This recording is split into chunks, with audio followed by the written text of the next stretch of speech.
Saha no Bhunaktu Saha Viryam Karavavahai Tejasvinavaditamastu Ma Vidvishavahai. Om Shanti Shanti Shanti. May the Divine Being look over us lovingly as a mother and father. May the Divine Being support and nourish us as a mother and father.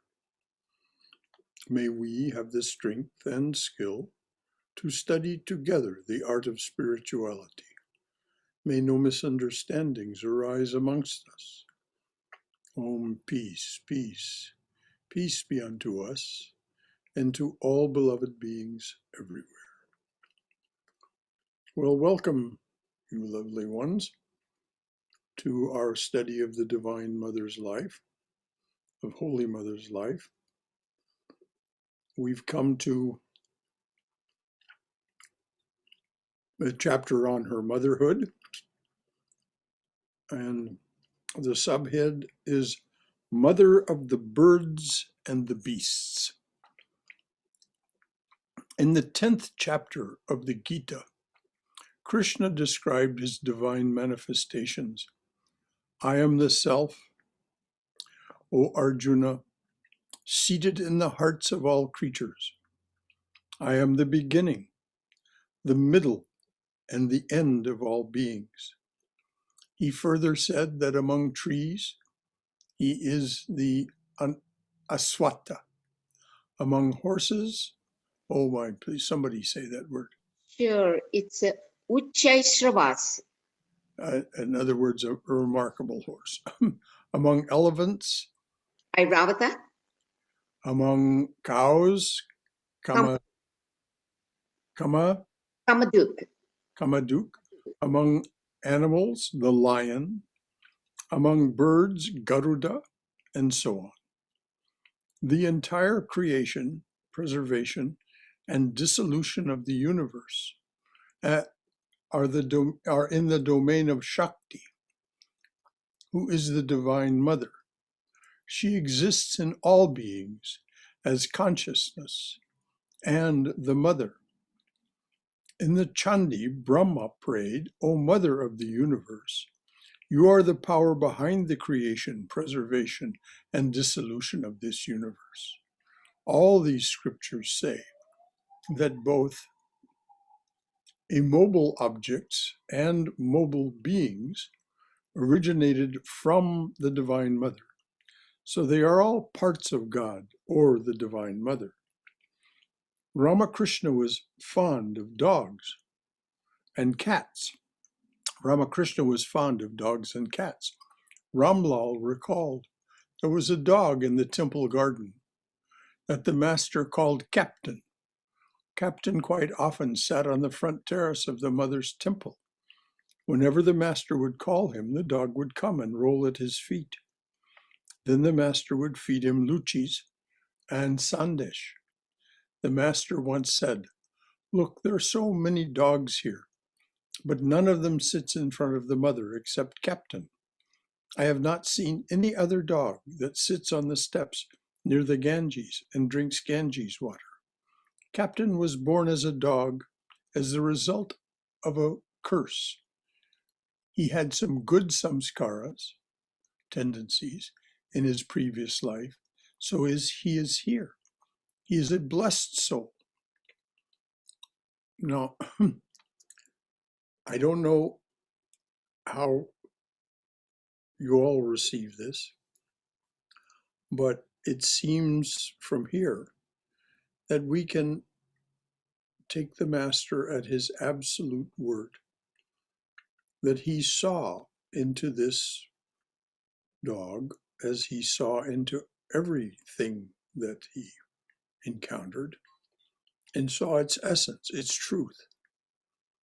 And so he was born in this life as a dog as a result of a curse. He had some good samskaras tendencies in his previous life, so he is here. He is a blessed soul.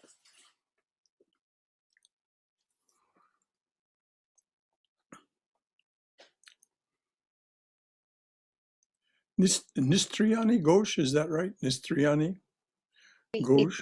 Nistarani. Nistarani Ghosh reminisced. Once a cat took refuge in Sri Ramakrishna's room at Dakshineshwar with her little kittens.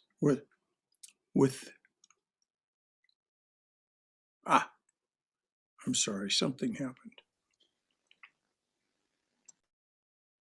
Once a cat took refuge in Sri Ramakrishna's room at Dakshineshwar with her little kittens.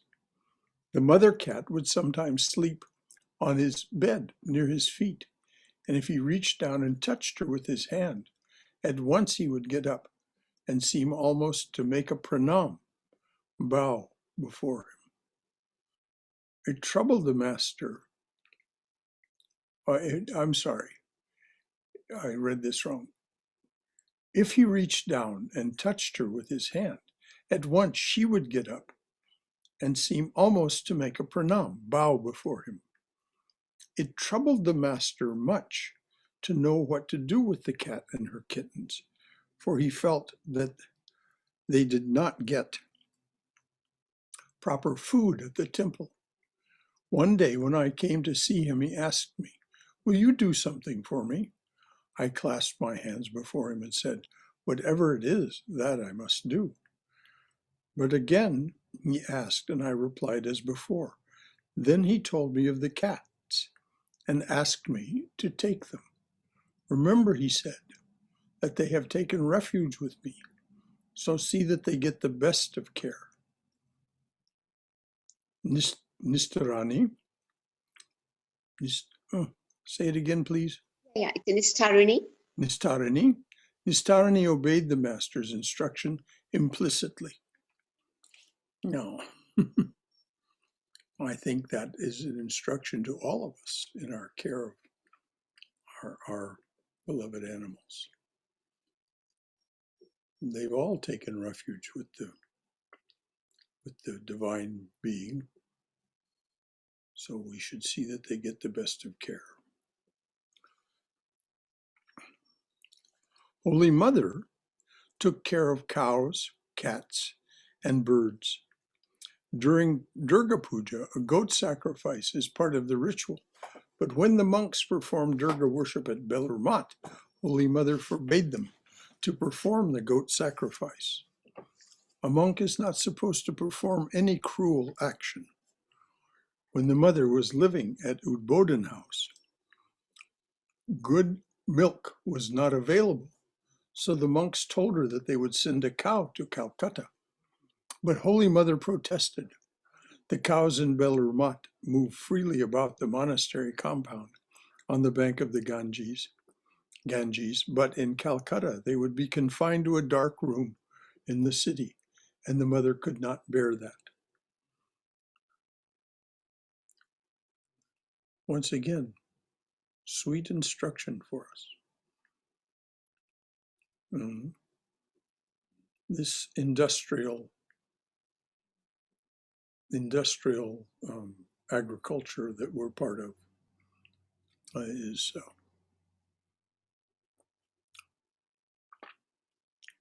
there's something inauspicious about it. Holy Mother also did not approve of her disciples doing things that would inconvenience others. When a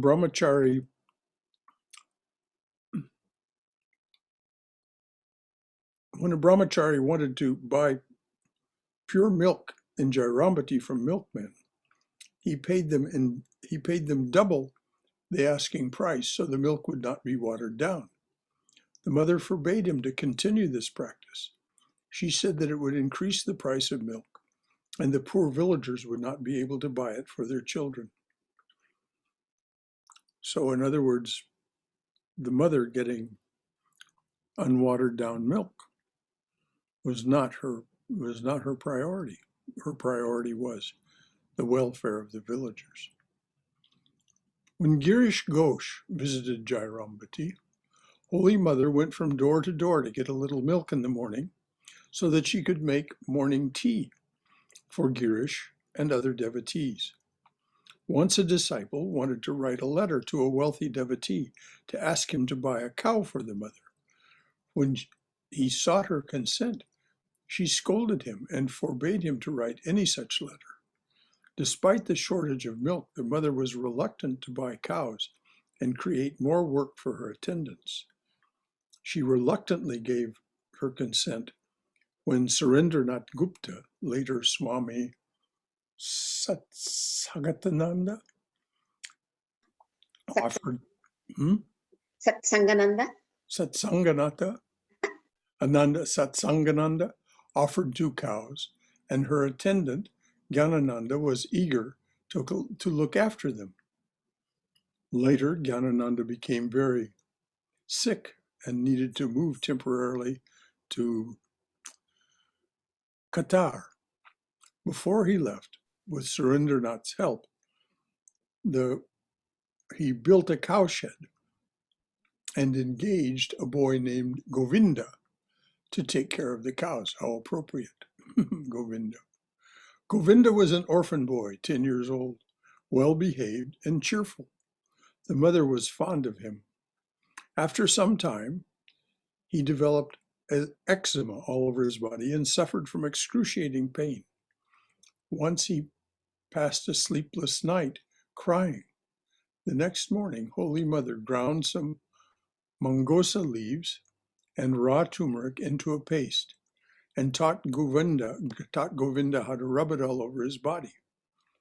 This anesthetic herbal treatment eventually cured him.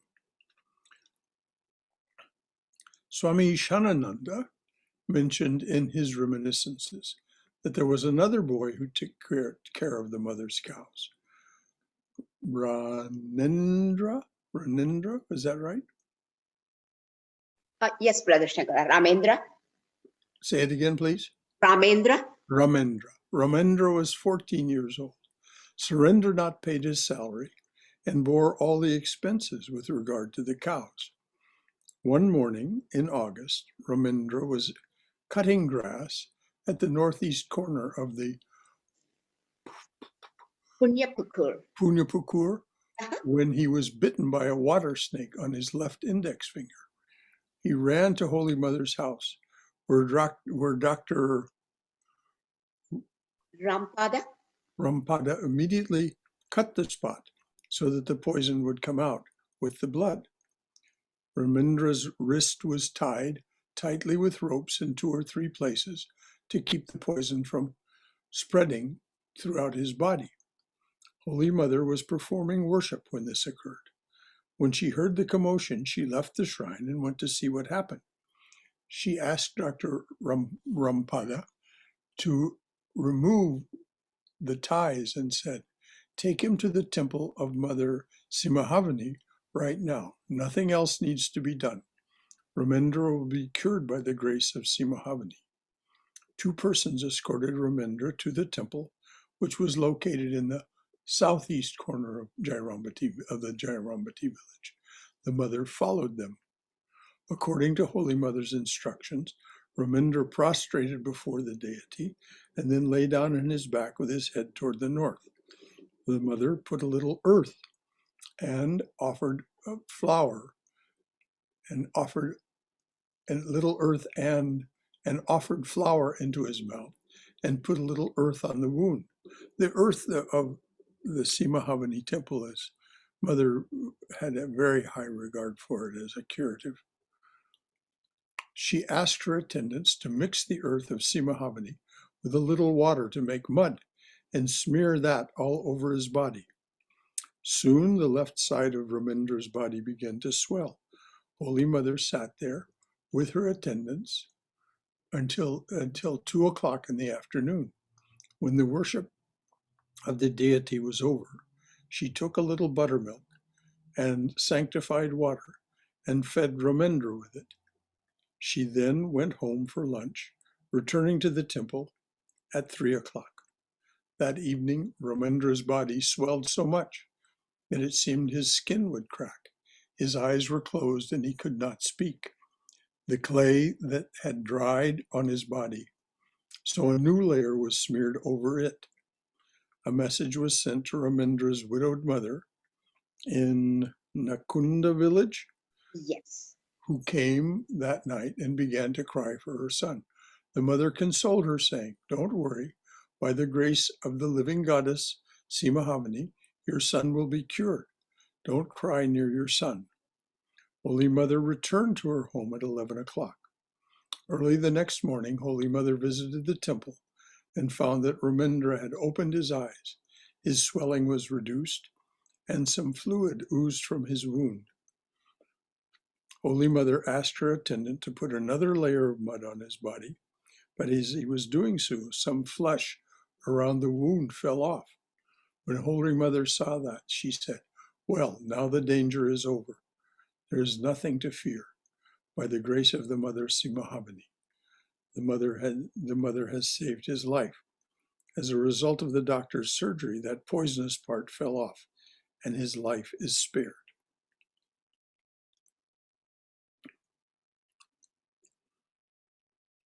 Ramindra gradually came around in the afternoon and began to talk normally. The mother fed him buttermilk and sanctified water again, and kept him lying there.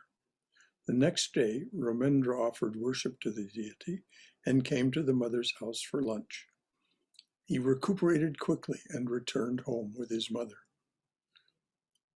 Later, in order to solve the milk problem in Holy Mother's household, 4 cows were purchased. Well, before we go on to that, are there any comments or questions about this story of Ramindra?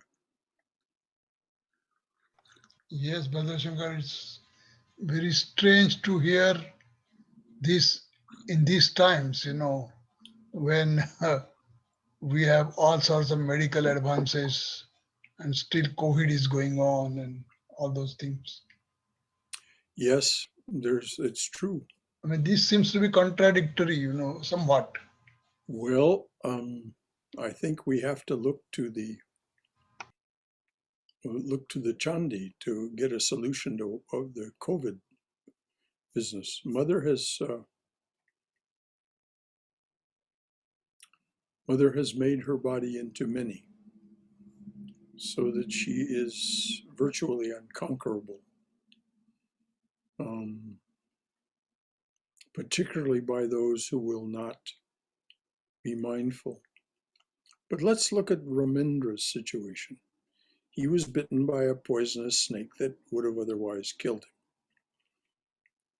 Mother resorted to a traditional cure, the Simahavani temple's special properties, and so on.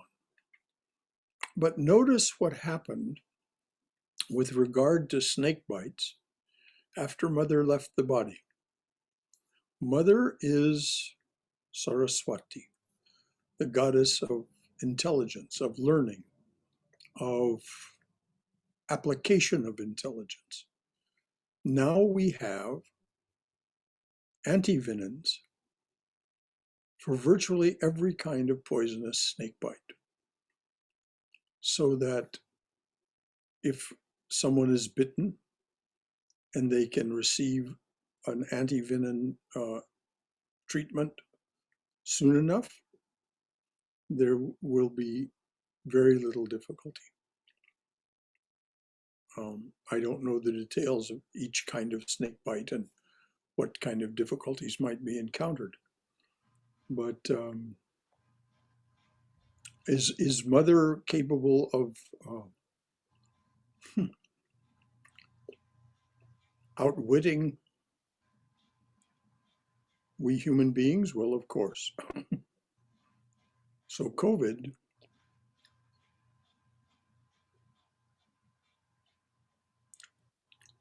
will continue to be an issue because we are so out of tune. So the way of life, the way of behaving, the way we're behaving toward the planet is so out of auspiciousness, so out of dharma. So whether you listen to those who speak about this and write about this from a spiritual perspective, or from those who write about it from a medical perspective.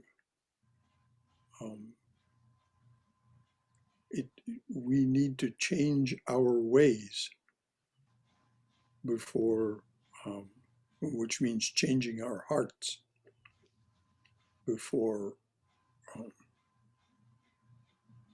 such things won't happen. As I mentioned before, industrial agriculture, industrial milk production, all of these things is so out of tune, so out of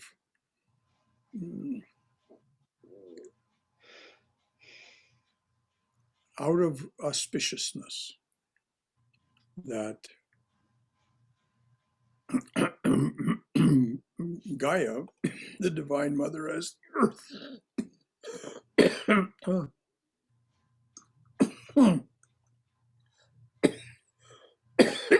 Divine Mother as the earth itself, will do what's necessary to restore Dharma. And of course, that's what Sri Ramakrishna and Holy Mother came to do. Restore Dharma, just as Krishna says in the Gita.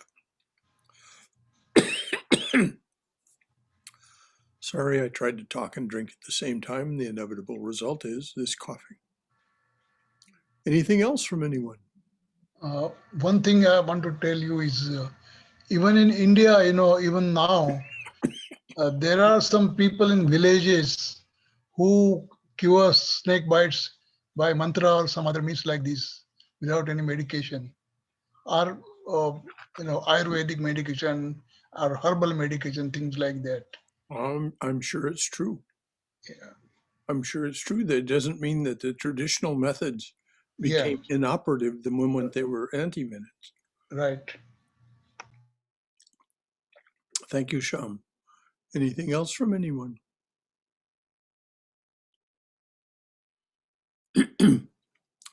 Okay, later, in order to solve the milk problem in Holy Mother's household, 4 cows were purchased, and a boy named, I'm sorry, I just can't see these. As long as, when a word is unfamiliar, I just can't read it. So stay with me, please, Jaime. A boy named Dinu? Dinu. Dinu. And a boy named Dinu was appointed to look after them. A neighbor, Gopal Mandal, recalled, Aunt, Holy Mother, had 4 cows. Oh, read the names, please. Sure. Mahanta, Maharaj, Lakshmikanta, and Indraraj. In between her household work, Aunt would feed the cows with water from boiled rice and then caress their foreheads, dewlaps, and backs. Sometimes she would rub oil on their horns. Dinu used to take the cows to graze. Aunt was very fond of him. After his breakfast, Dinu would take the cows to the field and come back at 1 o'clock. Aunt would wait to eat until Dinu had his lunch. Surendranath Sarkar also wrote an eyewitness account. Very early one morning in Jairamati, a calf was piteously crying in the outer courtyard of the mother's house. The calf was kept separate from its mother at night for the purpose of milking the cow. Hearing its cries, the mother rushed out, saying, "I am coming, my child, I am coming.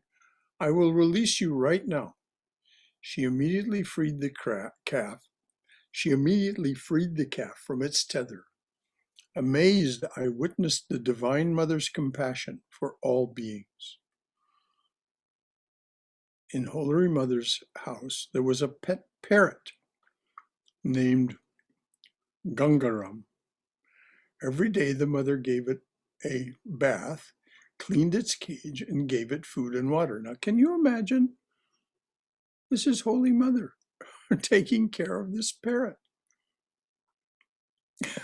There's a wonderful story about Mark Twain.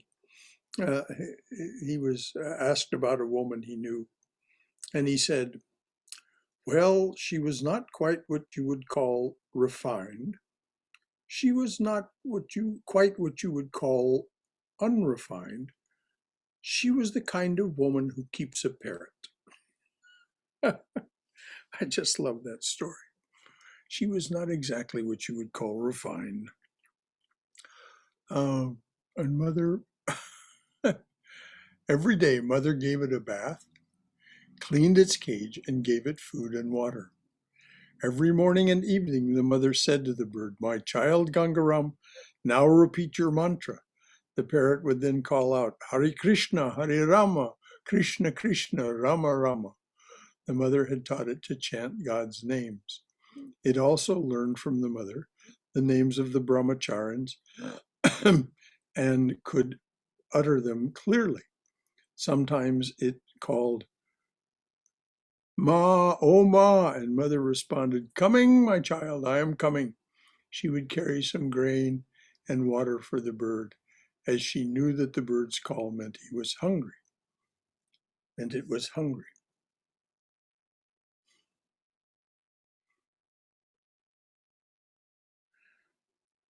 From here, these stories are so touching. Mother's love for every creature and her willingness to just take her time to care for them. Radhu had a pet cat, and the mother arranged a daily ration of milk for it. It would lie down near Holy Mother's feet peacefully and fearlessly. When it was a little naughty, Holy Mother would pretend that she was going to punish it with a stick, but this only made the cat creep nearer her feet. Laughing, she would throw away the stick, and everyone would laugh, seeing the mother's playful mood. I'm going to read that again. When it was a little naughty, Holy Mother would pretend that she was going to punish it with a stick, but this only made the cat creep nearer her feet.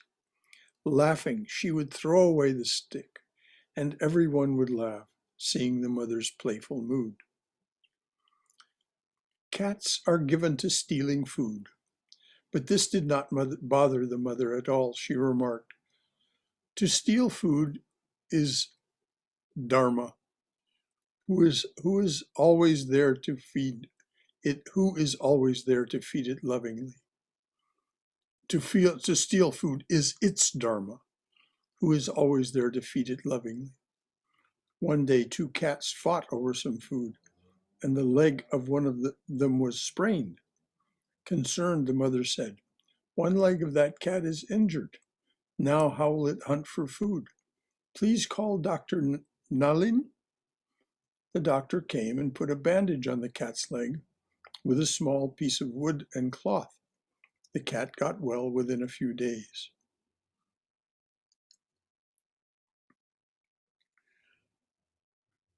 At the time, Brahmachari Gyan declared war. At one time, Brahmachari Gyan declared war on Radhu's cat. One day he treated the cat roughly, throwing it to the ground. The mother's face turned pale with pain. Despite Gyan's ill treatment, the cat found a safe haven in the mother and Radhu, and eventually it gave birth to a few kittens. When the time came for Holy Mother to leave for Calcutta, she said to Gyan, my son, please cook some extra rice for these cats, so that they will not go to the neighbors' houses for food. Otherwise, the neighbors will revile us.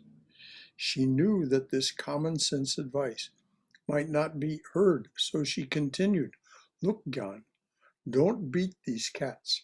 Know for certain that I dwell in them. She knew that this common sense advice might not be heeded. So she continued, "Look, Gyan, don't beat these cats. Know for certain that I dwell in them." That was enough. Gyan could no longer lift his hand or a stick against those cats. Although he himself was a vegetarian, he bought some small fish every day, fried them. Even though he himself was a vegetarian, he bought some small fish every day, fried them, mixed them with rice, and fed this food to the cats. I've heard this story told in other contexts, and he literally became worshipful of the cats. This is what he was doing. He was performing worship by cooking this food for them.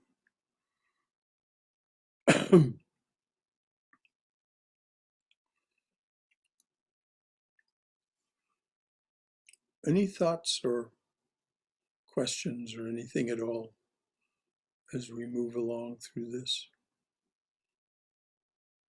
About mother being the mother of the birds and the beasts. I think mother took care of all the living creatures, just like any, she would take care of a human being. That's the way it should be, I think. All living creatures should be like cats, dogs, and horses. We can't just beat them like they're animals. I know they're animals, but some people really ill treat them. Well, Very, we think they're lesser. yeah, We think they're less somehow. yeah, that's true. They're just different. Mother proves that is not true, which is very true. This is the thing for us to grasp. Yes. Thank you, Brother. We are human beings are unique, no doubt. Yeah. We have the capacity for self-reflection. We have a heart that is a mirror. Yeah. But that is, well, it's not the limit of our uniqueness. It certainly does not make us above the others. Exactly. That's how I in the sense of it is all the divine presence in its manifold creativeness, its endless creativeness. truly agree with that. So Yes. for us to be dismissive or in any way think that we're other than the divine presence in this form, and that is the divine presence in those forms, it's missing the mark. It's just not seeing clearly. Thank you, Jaime. You're right. Shankara. Anything else from anyone? I just shared a YouTube video of a parrot chanting Hare Krishna. Really? I had to look it up because I was like, wow. Because you often hear the parrots chanting, but just mother teaching the parrot how to call for her. We're all like parrots, I guess. Nicely said, dear. Yeah. We're all taught. Yes. One way or the other, we're taught.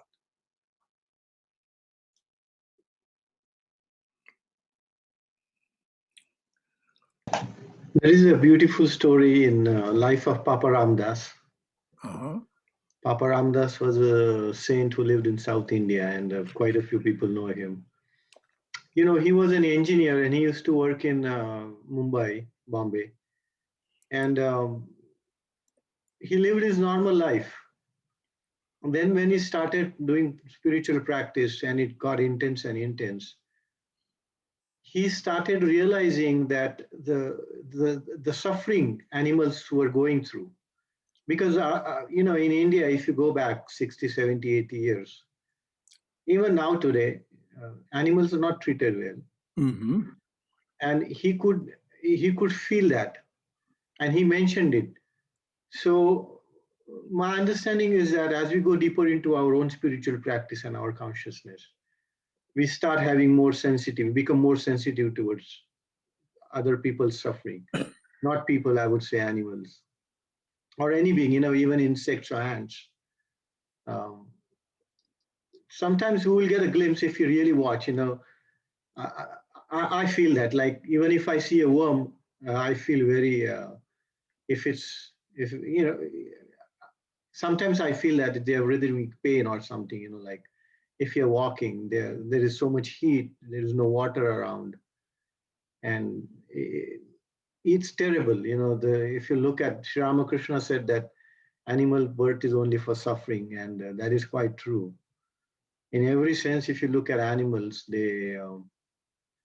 I go for a walk in nearby woods, and it's quite dense woods. Actually, it's in the Chattahoochee Reserve area. So there are quite a few deers and wild animals. And I see them and I see the birds, and when there is cold or when there is too much heat, there is no water around, or snakes I've seen. There is a stream, they will go all the way to the stream. So there is so much, there is quite a bit of suffering for animals. And I think all we can do is, I have a cat pet, and I treat him really well. And I remember all these stories, Sri Ramakrishna story with Nistarani Devi. He said, take care of her, and Holy Mother now. What I find unique about this story is that Holy Mother asked the doctor to come and treat the cat's feet, which was very, very rare 100 years ago. Treating a cat. Now they may treat a cattle to make them work more, but not a cat. So that's unique. Oh, he probably wouldn't have done it if it hadn't been a request of Holy Mother. Holy Mother, yeah. But, this is instruction for us. This is Yeah. instruction for all of us. This is instruction for all of us. Swami Yogeshananda used to say this phrase, or something like this phrase. I'm going to summarize it. Consciousness is primary and is not plural. So though consciousness appears to us as an ant or a worm or a cat or a dog or a cow, it is still consciousness and consciousness alone. It is only the capability of this action and experience suit we wear that permits us to see the manifoldness, the manyness. It isn't a truth. It is a lesser truth. It's a kind of truth, what we see, but it's not the truth in the sense of consciousness is primary and is not plural. So thank you, Shailesh. That was Thank you. a nice narration. Yes. Anything And by else? the way, just one more comment. Uh-huh. I cannot stop commenting about, you said we are unique. Human beings are absolutely unique. It's the only race which has killed its own 50 million beings. Oh yes, we have that uniqueness as well. So yeah, we should be proud of that. Well, missing the mark is easy. Hitting the mark is hard. There are very few saints in this world. There are even fewer great teachers and avatars. And so where do we wish to put our attention, our allegiance? Where do we wish to abide? Do we wish to abide with the higher beings and take from them the example that they set and the instruction that they offer? Or do we want to continue to miss the mark? The mass of men, as Henry David Thoreau pointed out, the mass of men, and by that he meant humanity, not just males, the mass of humanity lead lives of quiet desperation. And that out of that quiet desperation, they reach out, strike out.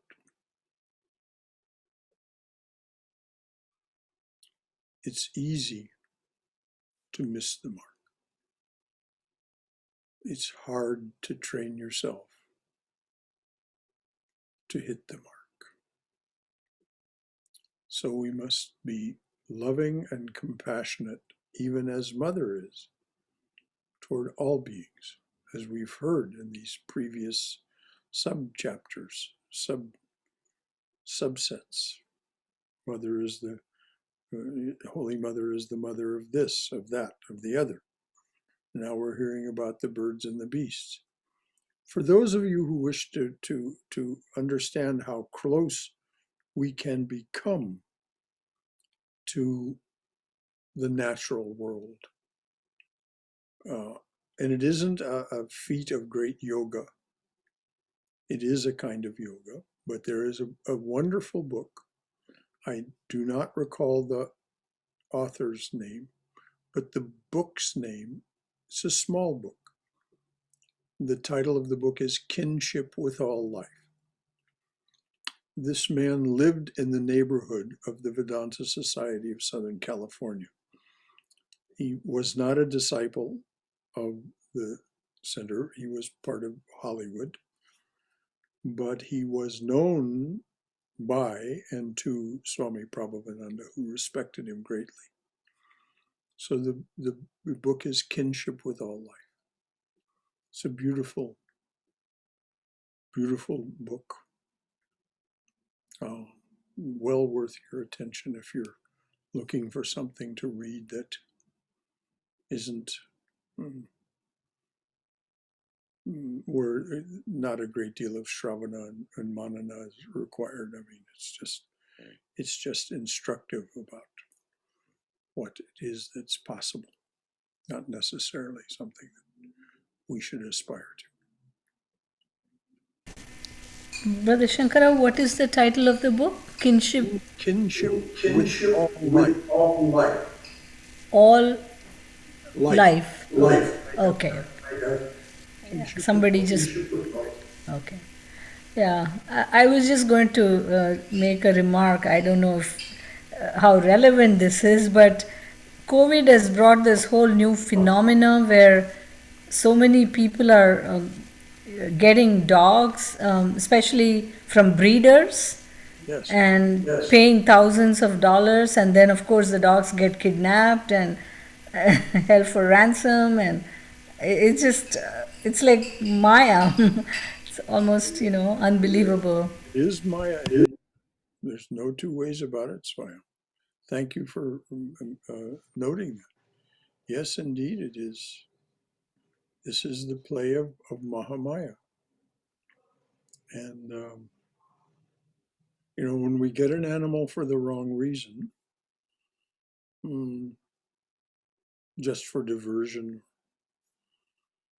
pride or something, it's probably not going to turn out all that well unless the heart of the person who acquired the animal changes.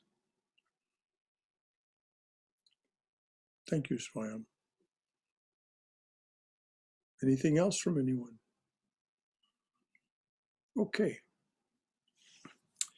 In Udbodhan house, a cat gave birth to her kittens on Brahmachari Ganindranath's bed.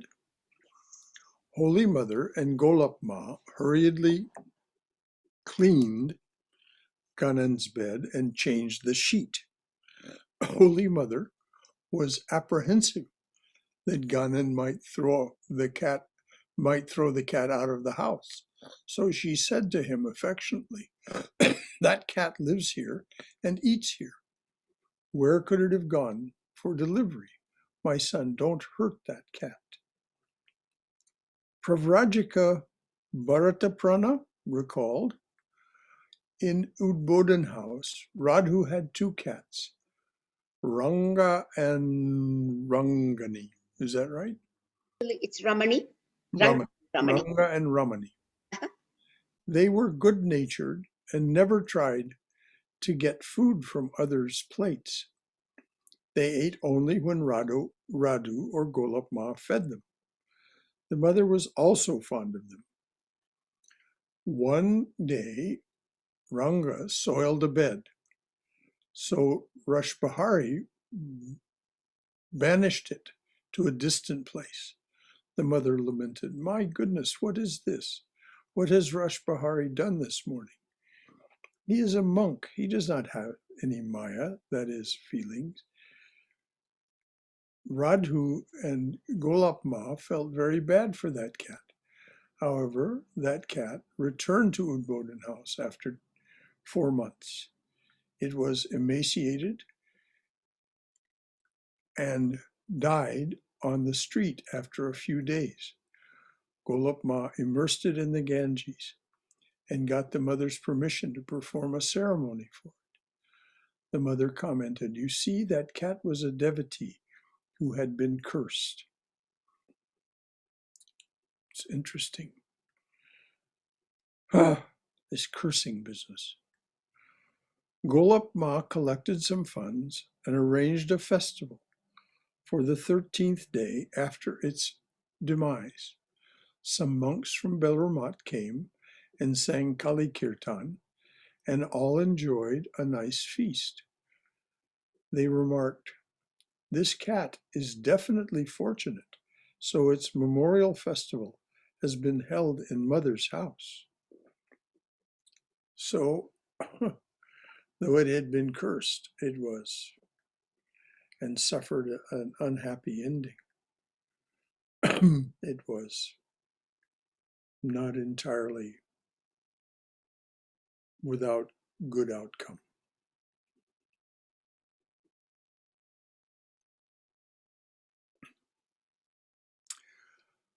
Once in Jairambati, Radhu's pet cat was lying in the courtyard. A woman was caressing it with her foot, and she touched her foot to its head. Observing this, Holy Mother said, "My goodness, what are you doing? The head is the seat of the Guru. Should one place one's foot there?" "Salute the cat," the lady replied. "I never knew that, Mother. Just now I have learned this from you." So, this, of course, is offered to us by Swami Chaitanananda as instruction. The mother's maid, oh, please Vasana Bala. say it again. Vasana Bala. Basanabala, the mother's maid Basanabala reminisced. One day in Jairambati, the mother sat for her lunch, but had not yet started eating. I also made my plate ready. Suddenly a cat began to eat from my plate. The mother did not say anything, nor did she take any action against the cat. She simply said, "Basana, let me share my food with you." She then gave half of her food to me, so we ate together. Now this is compassion. Mm-hmm. You know, most people would just chase that cat away. And though they would have to throw the food away, they would chase the cat away and not let the cat have it. So the mother did not say anything, nor did she take any action against the cat. She simply said, "Vasana, let me share my food with you." She then gave half of her food to me, and we ate together. How blessed this woman was to share mother's food because a cat was eating hers. It was 28 March 1913 at Jairambati. Swami Arupananda wrote in his reminiscences, "The crazy aunt, Radhu's mother, was arranging lunch for a relative by placing a leaf plate and a glass of water on her veranda. Radhu's cat sipped water from that glass, so she replaced it with another glass of water. This time also the cat sipped the water. The crazy aunt chased the cat, shouting, 'I shall kill you!' The mother was nearby. She said, 'No one should No, no, one should not prevent a thirsty animal from drinking. Moreover, the cat has already touched that water. Immediately the crazy ant flared up, saying, "You will not have to show your overflowing compassion to that cat. You have shown enough compassion to people. Why not reserve your kindness for human beings?" The mother gravely said, "That person is really unfortunate who is deprived of my compassion. I don't know anyone, even an insect, who is not a recipient of my compassion."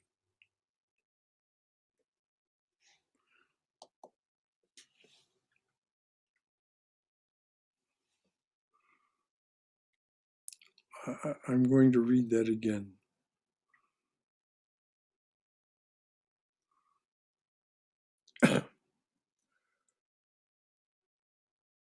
Immediately the crazy ant flared up, saying, "You will not have to show your overflowing compassion to that cat. You have shown enough compassion to people.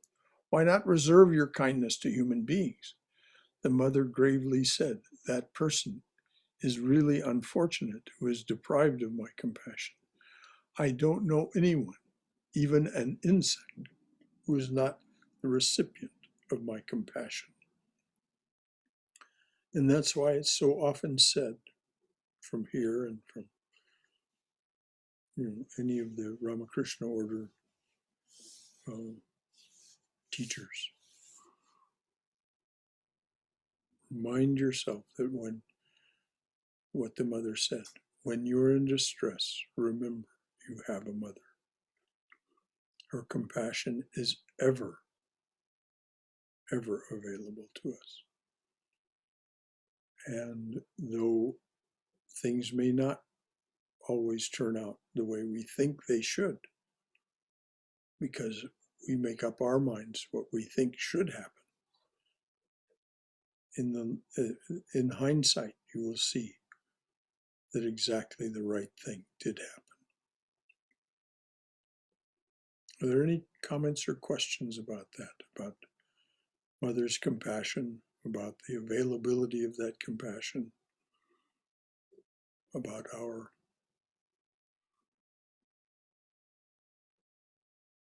ability to? I think that lady who threw the temper tantrum, she didn't know the meaning of compassion at all. She just sounds like very ruthless, extremely ruthless, and not understanding the compassion.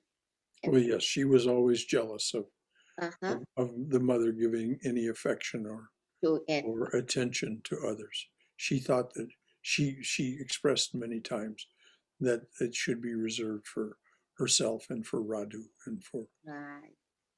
and Thank that you, brother. she didn't she never, I don't believe that woman ever really did understand the Exactly. mother. Radhu did at the end of her life. Okay. Yeah. But, This lady doesn't seem to understand it all. Thank you, Brother Shankara. mhm. Anything else about the mother's compassion and its availability to us?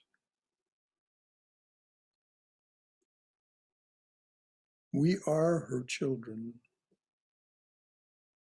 We are her own. She says it over and over and over in so many ways.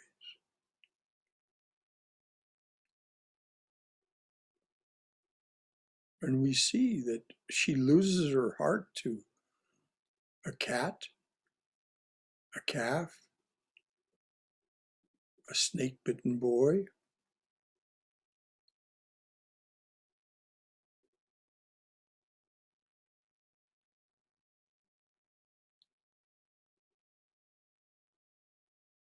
Remember, when you are in distress, you have a mother. Those are her words.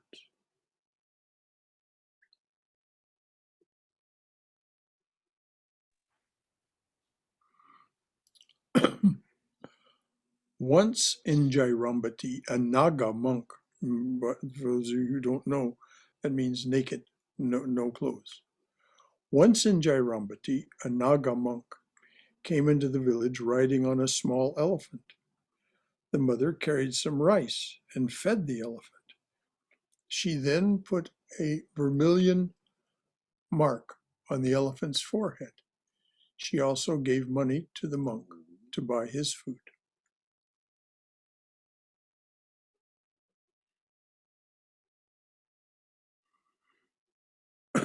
What a nice close. Close, C-L-O-S-E. What a nice close to that.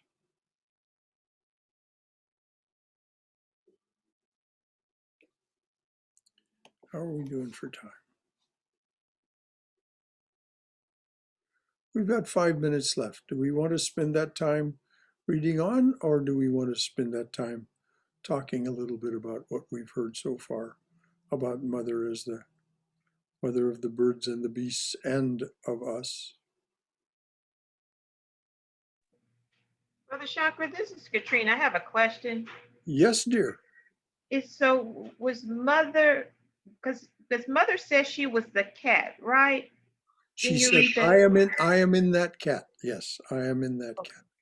Okay. So she saw herself in everything and everyone. Yes. So was that why she had such compassion for everybody and everything? Or all?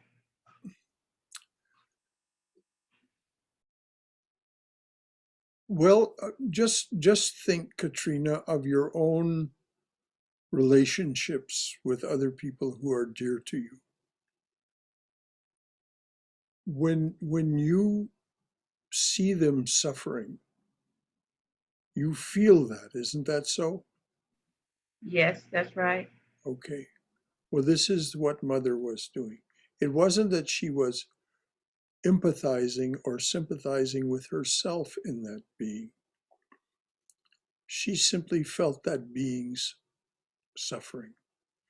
But when someone was going to be in any way inappropriate or inauspicious to an animal, she would remind them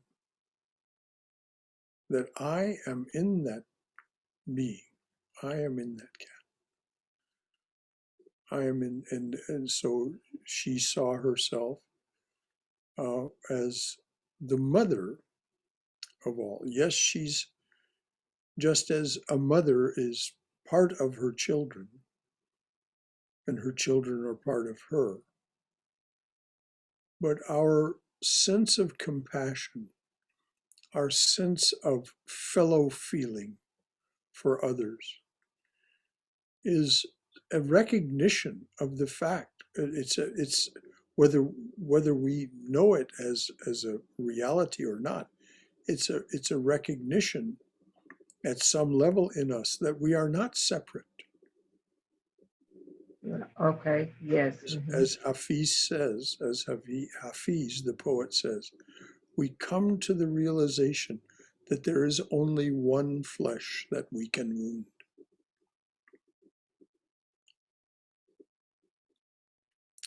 And so our sense of love and compassion for others multiplies the more we meditate on that fact, and the more we sit in that witness seat in our awareness and see what it is that's going on around us. And just like a child who witnesses a movie and doesn't understand it's a movie, and so reacts to what is going on in the movie and may weep,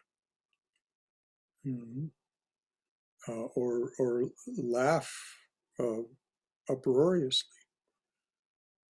at something in the motion picture. So when we are in that witness seat, when we are in that witness position, we see so clearly because we're not distracted by our We're not distracted by our thoughts about it. We're simply seeing it, simply seeing it. And so our compassion increases because we see what's actually happening. And in the business that you're in, Katrina, this must be sometimes very trying for you, because you see people in very difficult circumstances. And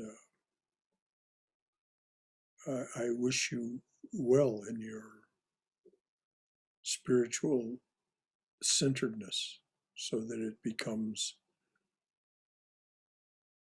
something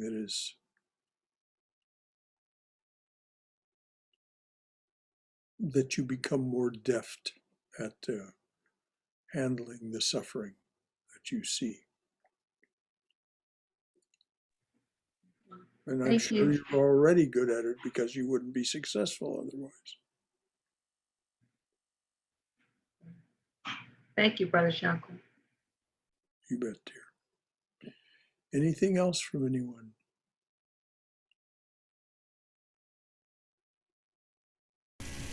Brother Shankar, this is Naveen. Yes, Naveen. Yes, Naveen. Yeah, I was just listening and became very curious about this point, Mother specifically mentioning that I live in that cat. Traditionally, going back in India, like we said, like dogs and cats are the two domestic animals we used to have, like in villages, almost like in every house.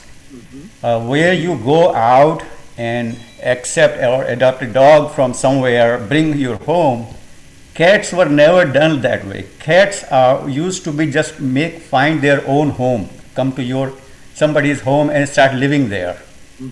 And it's very interesting if we go traditionally in Indians, like fables, kid stories, cat is called Masi. Masi is like a word mean like Masi, like just like mother, which is, we call Masi, our mother's sister is called Masi. So it just made me curious to find out, do some more research on this thing, that specifically cat having that status, being called Masi. We don't know why we used to do that, but it is in all stories. Cat is called Masi. And now mother is saying, I live, identifying the same. I am in that. I am in that cat. So making me curious to do some more research, and anybody here can do that. That is interesting. How it ended up. We don't associate with this mother's relationship or this what I heard today, but we just accepted in. I was growing up in a village. Cats were like that part of the house at that time. And then look back the animal's nature. Cat is the only looks like animal who cleans after herself. So very. Business of cats protecting their own. Yeah. So if you think about this story, that Brahmadas now two cats. First the one Shiva, and then a small cat that looks like it might be part of the same litter has come, and he's named that cat Brahma. So, but they both came to him. Yeah. He didn't reach out. They exactly. They adopted him, and that's how it used to. He's just treasured. Right. And he takes very seriously that she is in that. Yeah. All right. So I think I need to do some research on this topic now. Yeah, good. Very interested to hear what you So Naveen, thank you. In Maharashtra, cat is called Wagachi Maushi, tiger's aunt. because they are look-alike, not person's ant, like mom's ant, but tiger's ant. That's how they call it, Wagachi Maushi. So I don't know. I mean, in probably in your part of the country, it's different. But Yeah, Billy Mossy is always, even there's some Bollywood song also. I think I can find out something, but Billy Mossy always, and in villages she used to be like take care of all the rats and those things for the farmers in the house. So and it's always been like that. If cat comes to your house, nobody will kick her out and start feeding. So because she takes care of those rats in the house, because in every house they used to be stored. Yeah, storage. Right. So, but it's interesting to have. Now I'm hearing here. Mother didn't say I live in that parrot or in that dog or something, but she specifically that attachment that The implication is in all the right. not just the But I agree, right? But I still will say mentioning it is really deep. To say somebody I live in that, that is. I am in that. Deep. Right. All right. Anything else from you? I just had a quick point, Brother Shankara. Yes, It just goes back to Swamiji's idea of name form, Mm-hmm. and how everything, even if it's a plant, is the divine manifesting in some way. And Yes. Oh, yes. so everything is this ocean, and all these forms that come out of it, including ourselves. Well, it all can be taken back to what Vashishta said to Rama. All that you see, all that you experience in any way is just a vibration of consciousness. And so there's consciousness unvibrating, still.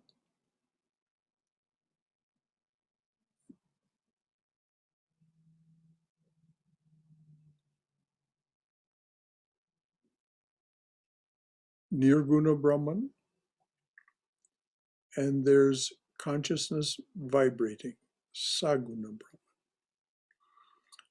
So if we look to Kapila's explanation, which is delivered to us as Sankhya, when we say Saguna with the gunas have as their instruments the 5 elements. That's what they have to work with. They have the 5 elements: earth, air, fire, water, ether. Now, most everything, as physicists will tell us, is ether, empty space. The rest is vibration. So the gunas are various forms of vibration causing these 5 elements to vibrate and to mingle, combine. And so it makes everything that we are and experience within time, space, and causation. It is absolutely astounding the more you let your mind rest on it.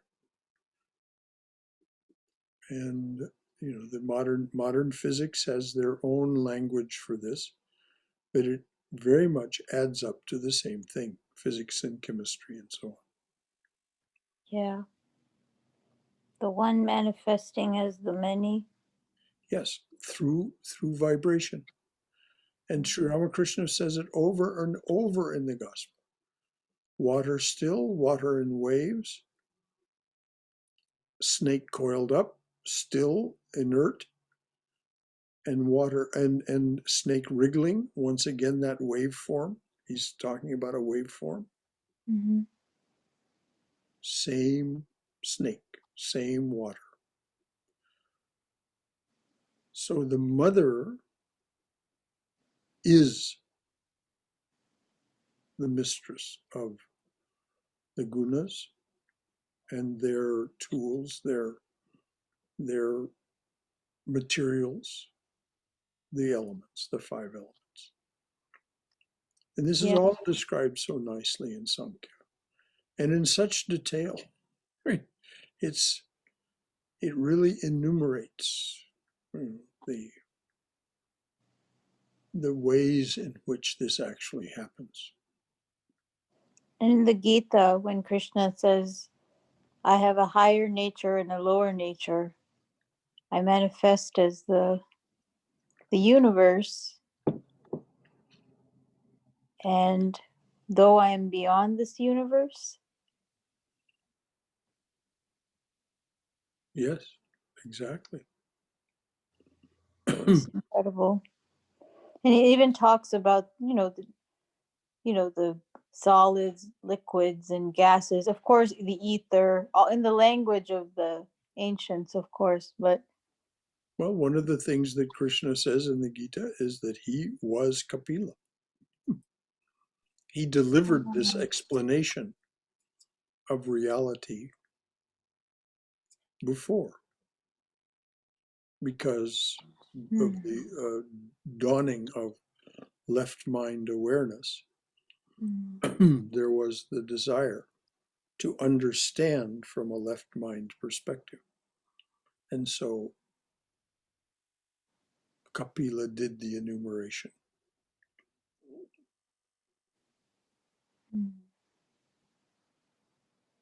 It's inconceivable to us now, but apparently there was a time when human beings did not recognize their left hemisphere as part of their awareness. They regarded that as the gods, small g gods. This is detailed in a book called The Origin of Consciousness and the Breakdown of the Bicameral Mind.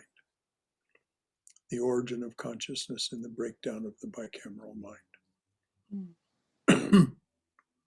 And the scholar who wrote that book makes a very strong case. It was controversial at the time, probably still is. But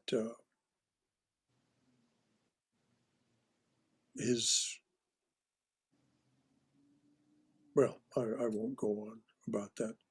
It's just another book to read with another perspective.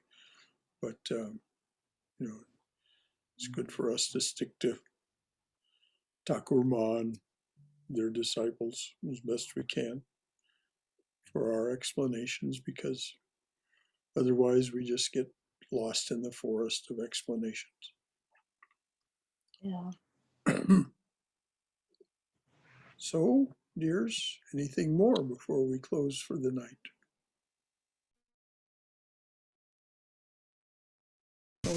Brother Shankara? Yes, dear. Yeah. So I'm not that knowledgeable in physics by any means, but this vibration does sort of resonate with me, because if the frequencies match between our senses and the outside object world, or doesn't match, then we have the likes and dislikes. And then when we fine tune beyond certain frequencies, I guess we can get to the next level. Some sort of basic understanding, it appeals to me. I guess this whole explanation. This is exactly what happens when we practice prayer, contemplation, concentration, and meditation. Our mind begins to vibrate more and more rapidly. And therefore, cognizes, becomes aware of more. It was always there, as Vivekananda points out. It was always there within us. It was just covered up by our fixation, our hypnosis for those lower vibrations. And so as long as we remain hypnotized, fixated on, addicted to those lower vibrations, we'll never become aware of the higher vibrations. The moment we begin to move in that direction, the mechanism will yield. It's very plastic. This is why I so recommend that book by Jill Bolte Taylor, My Stroke of Insight. That is a book that I recommend to all of us. And also Swami Ranganathananda's Divine Grace, because these two books, particularly if you read them together, you can just see the parallels so clearly in what's being said. So, but next week we'll take up the mother, I am the mother of the virtuous and the wicked.